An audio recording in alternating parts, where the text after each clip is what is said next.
What's up everyone, today I'm back with the Samsung Odyssey G3 monitor review. This is a 2-year review on this monitor because I have had it since 2022. So hopefully you guys enjoy this review. There is a newer version out, the 165Hz version that came out and I think in 2023.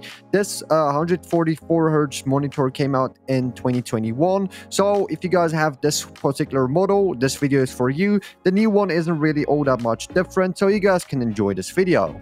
First off, we're gonna get into this monitor display quality. So I've had this monitor for 2 years, as you guys probably know by the intro of this video, and I have to say there isn't really all that much complaints with this monitor. It is really good. There is a little bit of a few problems with this monitor. Of course, we'll get into that later in the video, but as of just the display quality, this is a VA panel. So if you guys don't know the difference between VA panels and IPS panels and QLED panels and OLED panels, there's so much different panels, then I'll explain that later in the video as well. But for now, let's just focus on the IPS panel and the VA panel. So VA panels are generally more for competitive gaming because they don't really favor the color quality all that much. They're more for like high refresh rates too, because if you buy a 144Hz VA panel, then it will be much cheaper than the IPS panel that is 144Hz, because IPS panels have a lot better quality colors than VA panels. VA panels is for competitive gaming, and IPS panels is more for like video editing and stuff like that. But yeah, it's also really good if you're a content creator and you want really good quality in your games and you're not really a competitive player. But if you're on a budget like me, this VA panel should be good enough for you because you're not really gonna need anything better. I also edit my videos on this, so it's not like the color output is bad or anything. It is actually pretty good. There's just a few slight problems, of course, but we'll get into that later.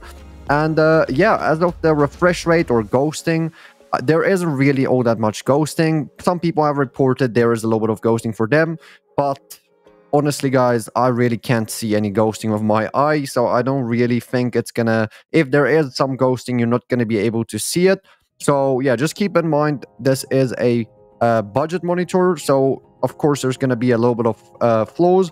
But honestly guys, for the Odyssey G3 monitor, that you get a really good stand that is included. This is the 27-inch monitor version, because honestly guys, you can probably go for 24 inches because it's 1080p, so it will probably be better for you, because then the colors will be even better, because usually for 27-inch monitors you need to go 1440p.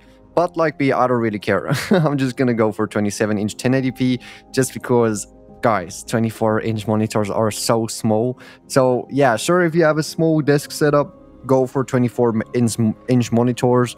But I just went for 27-inch because it matches my desk setup pretty well. You get a lot of adjustability on the stand. You guys probably already know that.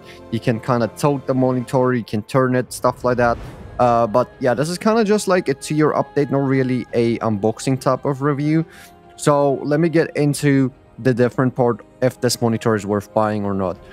So yes, I would say it is worth buying for the price range at least, because you get really good colors, you get 144Hz display, you get a really low latency, which is pretty good.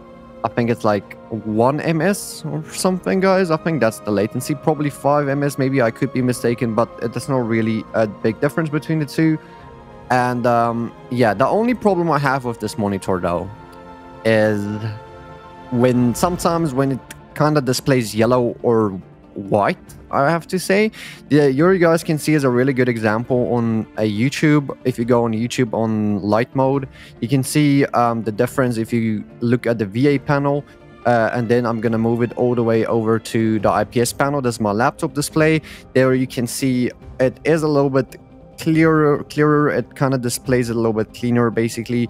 So that's the difference between IPS and VA, of course, but it's not really a big difference, guys. It doesn't really matter. And yeah, that's basically all there is to this monitor that I would say is a flaw. is sometimes the white, if it's like a really bright white or a yellow or a really bright yellow, sometimes kind of washes it out a little bit. But that's all.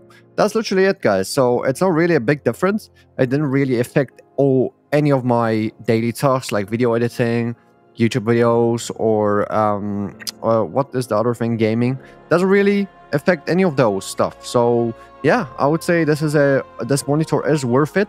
Even 2 years later, it didn't give me any type of problem, which is also really good.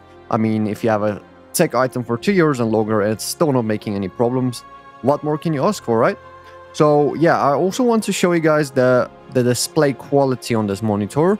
As you guys can see, I have like a really high resolution video over here. You guys can just see the color output is really detailed. There isn't really any problem with the color output. It actually looks really good. So color output is good. Now let's quickly open up Fortnite, right? So this is Fortnite. As you guys can see, the game also looks amazing. It's on high settings, of course. Now, there is a little bit of stuttering, but that's just my dumb PC. It's not the monitor's fault. My PC is a potato sometimes, even though my PC is really strong. It has an RTX 3060 and an i7, but yet I still get FPS drops. Don't ask me how. That's just how it is with PC gaming. But the monitor gets a really good refresh rate, okay? And basically, the colors are really good. There's no ghosting. And yeah, that's basically Fortnite for you. So the real question is this monitor worth it in 2024? Yes, guys, absolutely. Buy it, bro. You're not going to get a better price range for this monitor. But there is a new version. So if you're going to buy it, buy the 165 Hz version. Now, it is pretty much the same. It's just an updated design. And I think the color output is slightly better, but I don't really think there's a big difference. And then you get a little bit more refresh rate. So definitely buy that version, but this is kind of the same because it's kind of the same product, just a different version. So this should be a really good review on that monitor as well. It's basically a 2-year update on the Samsung Odyssey G3. So here you guys could have seen if you like the monitor or not. I personally really like it. It's a really good monitor. And yeah, I would recommend buying it. So if you guys want to see the unboxing of this video or of this monitor I bought all the way back in 2022, you can click up here in the right side corner. But yeah, thank you guys so much for watching. I'll see you guys in the next one. Peace out.